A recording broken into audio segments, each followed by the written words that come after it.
Hey guys, it's Faye from Solar Flow and I'm back with another video. Today's topic is a behind the veil look at illness, sickness, and dis-ease. So if this sounds like an interesting topic for you, please stick around, and if not, I'll catch you at another juncture. So this topic is actually by request. Yes, I do take requests to look into the behind the veil, what is truly going on with certain topics. So if you want to get a request in, comment down below. So this is an interesting topic. And the reason it is actually so interesting is because there's a number of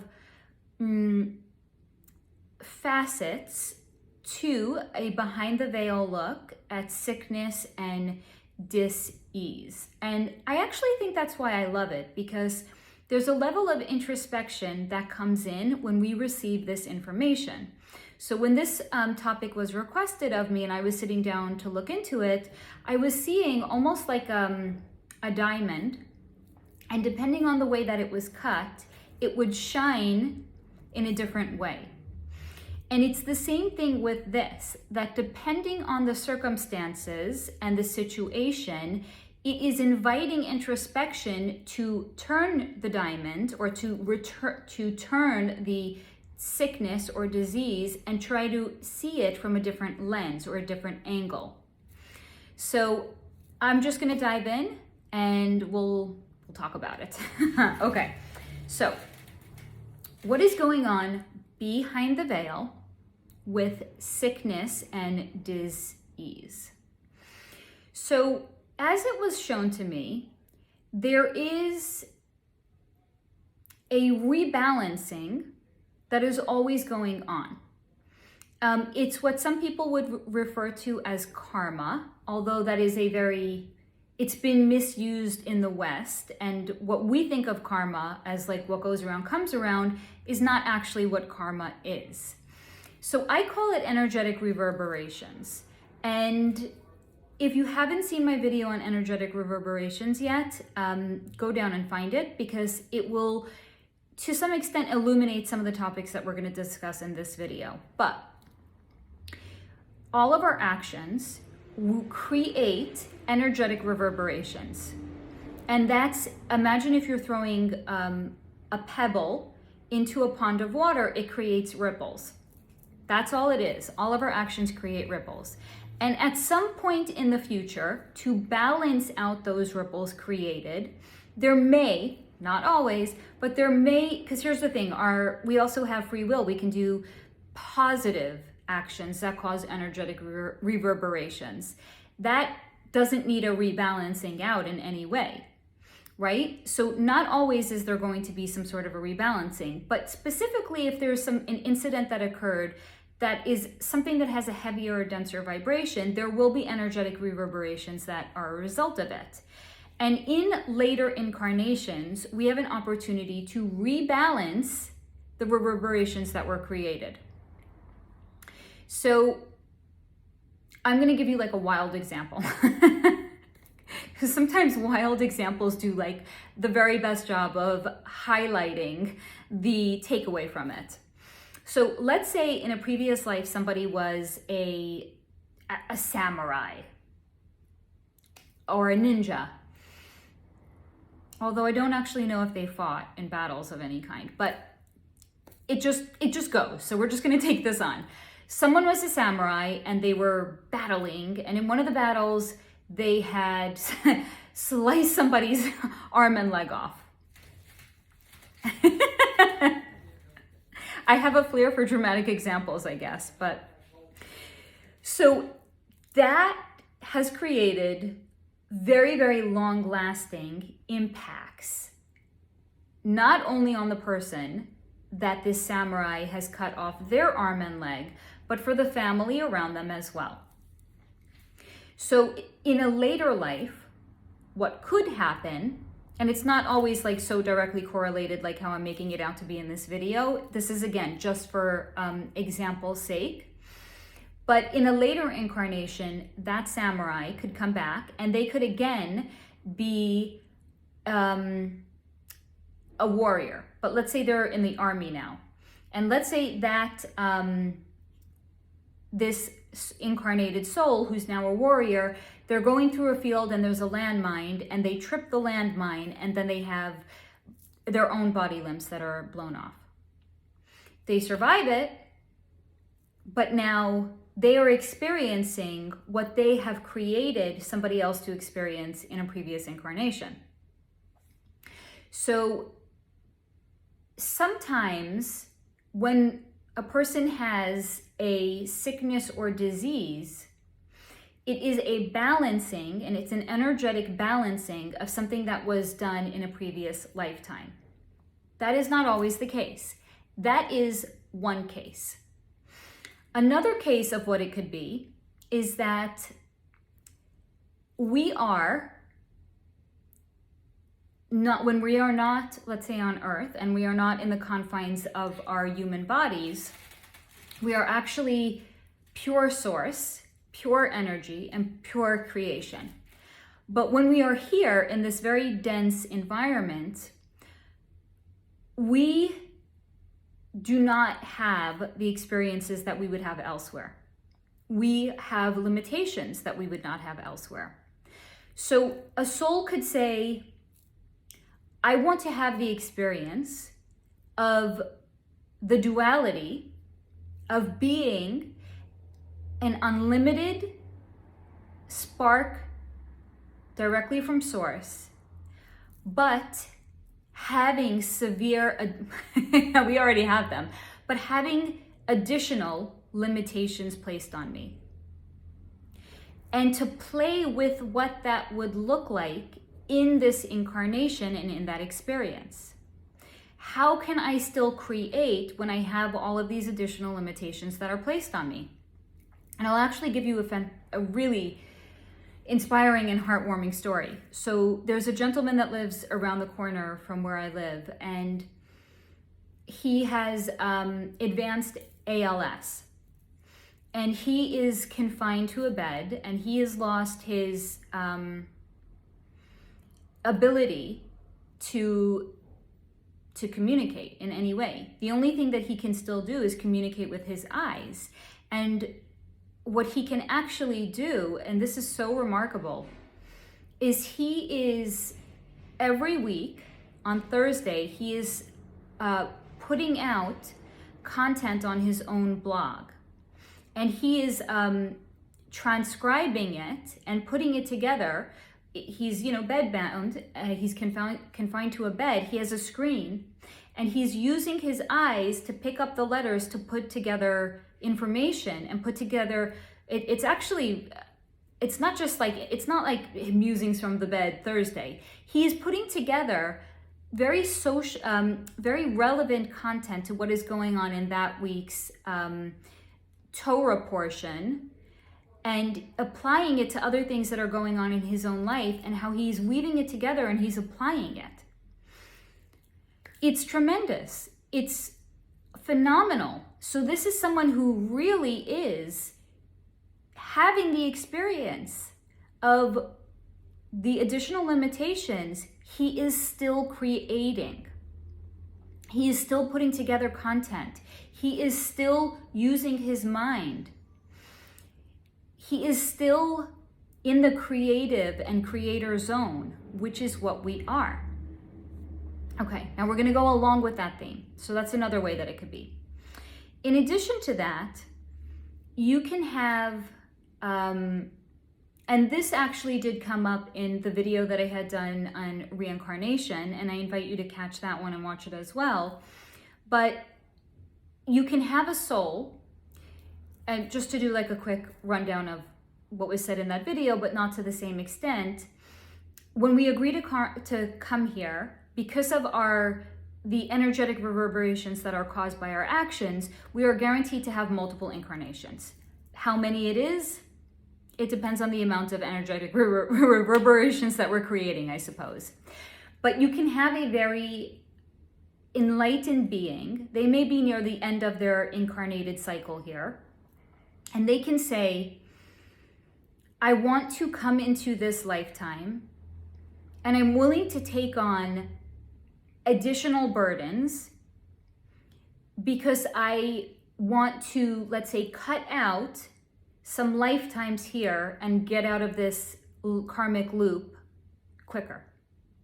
So they can agree to take on a more difficult incarnation that is perhaps one that is rife with a lot of sickness, illness, dis-ease, because they want to transcend and get out sooner. So they can take that on not only for themselves, right?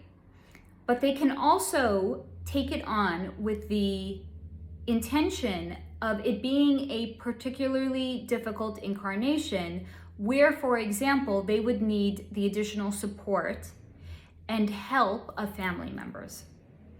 And they are doing it with the express purpose of not only transmuting or ascending beyond their, let's say, remaining incarnations that they have on this earth plane. Let's say they would have, I don't know, I'm just going to make this up because I don't really know. But let's say they had like 3 or 4 more lives, okay? And they're like, I'm done. I want this life to be the last life. I don't want to come back any more than this. So they will take on a more challenging incarnation so that way they can get out of the loop faster.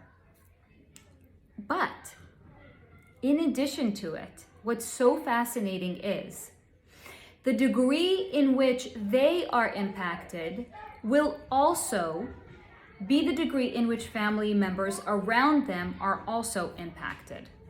So they can take that on and say, not only do I want a hard life for myself, I want to help the souls that are around me, the souls in our soul group. I want to help them ascend faster. So I'm going to take this on for myself, and I'm going to take it on for them because they're going to have to support me, and it's going to help cut out some of their own incarnations that they're going to have to come back for. Another possibility, and this is, I told you, there's so many different ways that you can kind of like look at this. Another possibility is, let's say you are in a soul group with somebody that has a difficult incarnation. So I'm not saying this is the case, I don't know, but I'm saying in the case of somebody like the gentleman that lives around the corner from me, or in a case where the family really has to step in and be there for a family member that is disabled or sick in any way, this can be their energetic rebalancing as well, because perhaps in a previous life, they were incredibly selfish and they did not do what was necessary to help and support the other souls that were around them. And they, for whatever reason, dropped the ball, weren't there to help.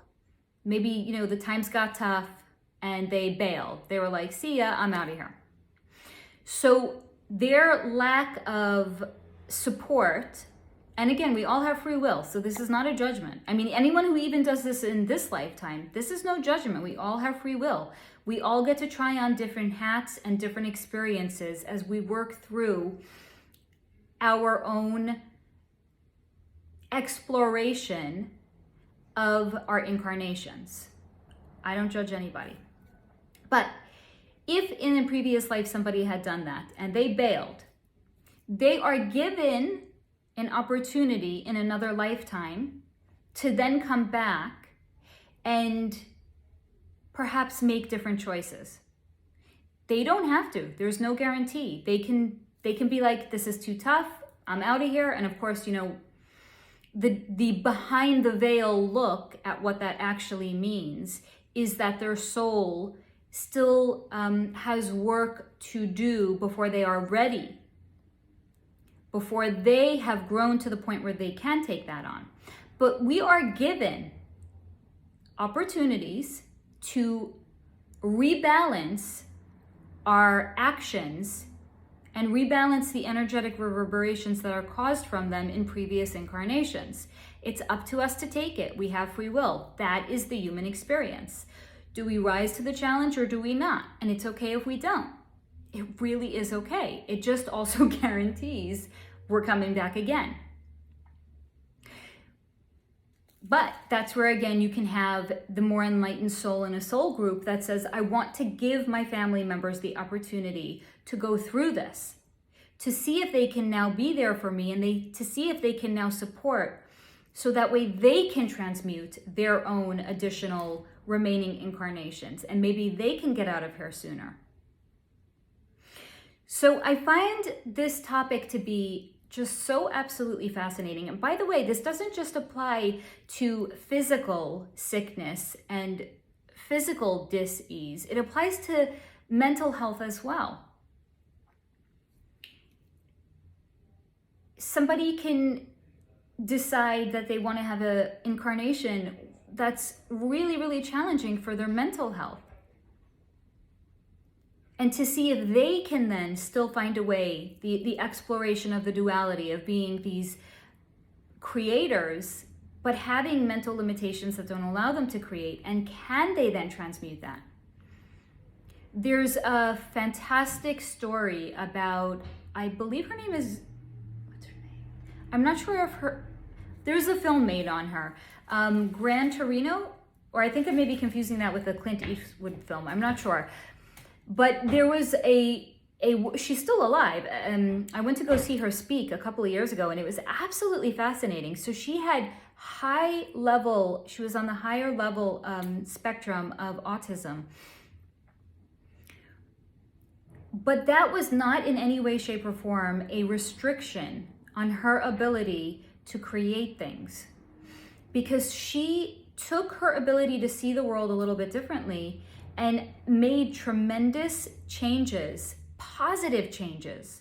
So she was able to come up with a device, a soothing device for children that have autism, that they could go into it and they could feel soothed, and it would then calm their nervous system. She also saw the way that animals, cattle, were kind of like being led in one straight line, where they were being led to be slaughtered, and how the animals were becoming dysregulated by it. So she came up with something that was more of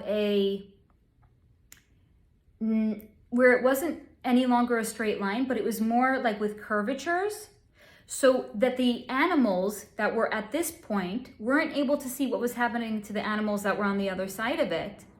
So they were then not becoming dysregulated. Their nervous systems were not becoming dysregulated. And just like when we are in situations of high stress and our body is releasing cortisol, that happens to animals as well. And then, interestingly enough, when we are consuming meat of animals that are in a high stress state when they are slaughtered, we are then consuming their cortisol as well. Is that going to have an impact on us? That's maybe a video for another time. But this is really just about how, even though she had her own limitations, she was able to transcend them and make very positive changes for the world at large. Those are just two of the examples I can think of. I think there was actually more that she had also done. But that's to say that any disease, which is really dis-ease, any disease, whether it is a physical limitation or a mental restriction, whether it's depression or anything else, all of these are opportunities. And because we have free will, it's ours to take or not take. If we have family around us that is going through a hard time, that is an opportunity for us to take or not take. There's no right and there's no wrong. There's only free will. But with that free will is, again, the behind the veil of that. So what's the behind the veil reason for somebody who has a particularly challenging incarnation? So we'll do a brief recap. The way that I have been shown this is that, like a diamond, depending on the way that it's cut, it will shine a certain way. So if it's cut, if you will, as an energetic reverberation for a previous lifetime and the actions that were created there, that might be what's going on here.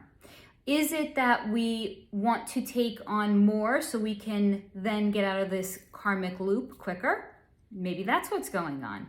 Is it that we want to play with the duality of being unlimited, but also having the additional limitations? Is it an opportunity for us to be a support and to show up in a way that we have perhaps not done in a previous lifetime? So much good, juicy information, so many good, juicy angles, so many fascinating ways that the diamonds have been cut. So it really is an invitation that if you yourself are somebody that is struggling, which one of those then resonates with you? Does any of them resonate with you? And if not, that's okay. Leave them all behind. And there is one more thing that I wanted to briefly touch upon as well, which is in the topics of dis-ease, sickness, and illness. We just really kind of spoke about one component of it. Now, there are as well sicknesses and dis-eases that we can bring upon ourselves. So, for example, somebody is a smoker and they get emphysema, or maybe they get lung cancer, or somebody drinks for many, many years on end and they have liver issues. So that can be something that is not necessarily like in our card of items to transmute in this incarnation. But again, free will. So we can bring things upon ourselves because of free will. So I just wanted to do like a very, very brief mention of that as well, which is, it might not necessarily be something that's like a big one on the time card, so to speak, but it's still something that we can bring upon ourselves. And is that then something that we've agreed to bring on? It depends how severe it is. It depends how much it is becomes a limitation for the person in this lifetime and how much it could potentially affect the other souls around them. But just something else to think about. Like, if you are unwell, is it a direct correlation to a choice that you have made? And again, if so, no judgment, but it's just an opportunity to investigate how the choices that we make can play out and how they can affect us. So once again, I'm Faye from Solar Flow. If you guys have enjoyed this video, I would love it if you could leave a comment down below. And if you have not done so already, if you could please subscribe and like and share these videos. And until next time, stay in the high vibration.